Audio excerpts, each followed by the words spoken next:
Kisenda, coordonnateur général de l'objectif 2017, mouvement sociopolitique. Et avec le concours de nos amis Force des Patriotes, nous avons initié une activité citoyenne dénommée Contrôle citoyen.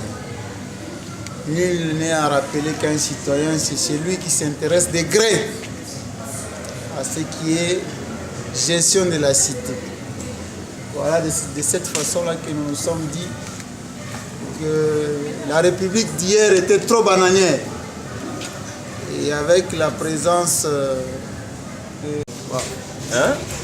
Et puis, 100 jours, on a tout 100 jours, banda dans ça qui projet, na ewana, tout banda qui pouvoir.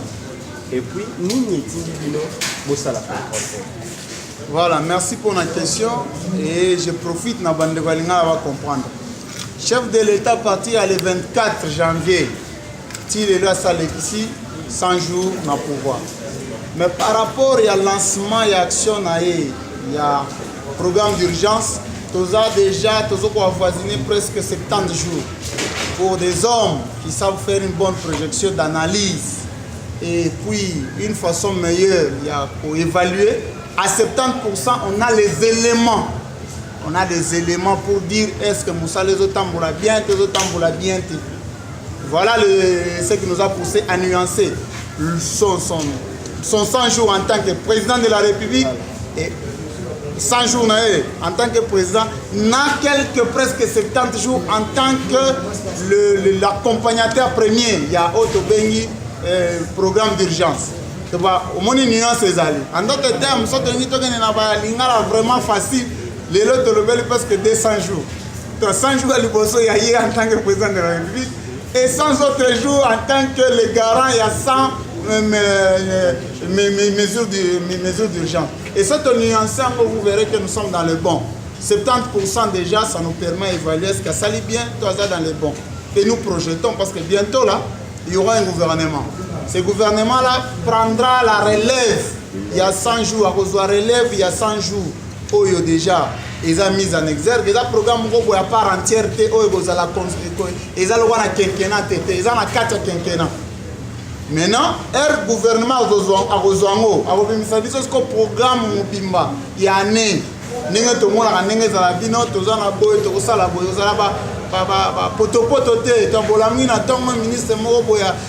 sport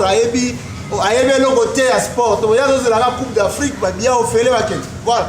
De telles personnes, il faut les chasser dès l'entame. Un premier ministre à sport, il faut appeler son programme annuel, trimestriel, il y a sport.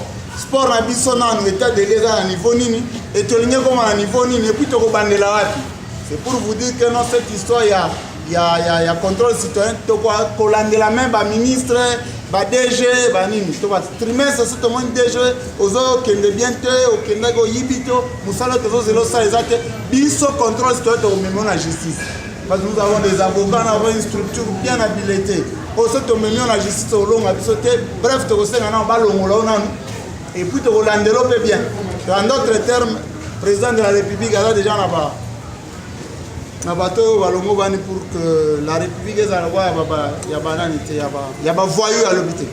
Alors, coordonnateur, pendant ce ça, il y a quelque chose à ramasser un peu. Ce que nous devons retenir dans le parce que la déclaration qu'il y a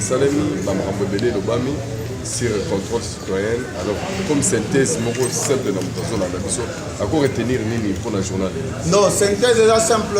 Ndego Félix Antoine Tshisekedi Azana Zela Malam. Mais à croiser ma Bogoté.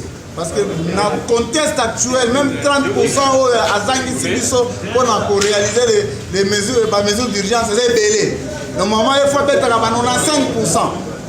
Maintenant, on a 70%. Tu comprends déjà pour les premiers 100 jours. Mais 100 jours, il faut faire 95. Parce que les besoins congolais, ils ont besoin de grande distinction. Ça, c'est un élément. Et un autre élément à comprendre que proche collaborateur, le Premier ministre Azoya, et qu'on va comprendre que tu peux traquer positivement avec cette activité citoyenne.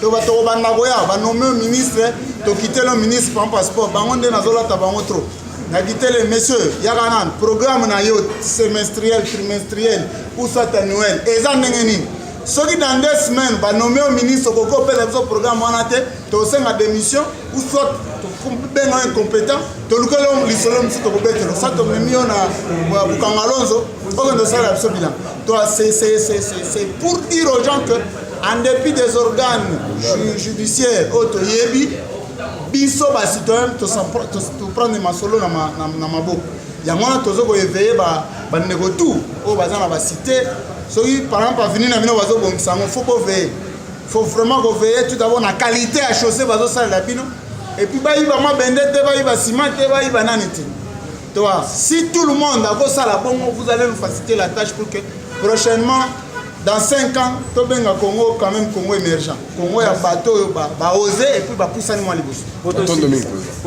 ça bandeko mingi balobi président sali le côté mais dommage bino officier 70% longo ya président de la République tozo zela 95%. Mais bon bano sala on est continuité de Jezali c'est toute une équipe il y a ba citoyens bana mboka ba tabwanya te même na ko réfléchir bazo ko kate ameka mpe ko bosa bango soit azon sipango na ba parti politique bazala ba gens idéologie ba communiquer idéologie en ma partie.